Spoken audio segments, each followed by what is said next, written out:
Du fremtiden. Hver dag du går på jobb på et elektrisk anlegg, jobber du også for at samfunnet skal fortsatt gå rundt.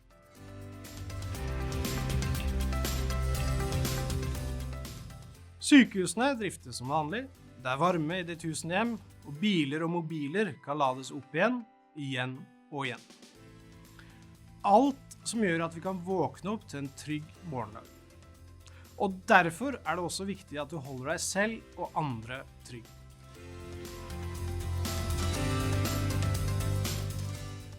Ditt årlige sikkerhetskurs er et krav, og vi i Nelfo har laget et skreddersydd nettkurs nettopp til deg.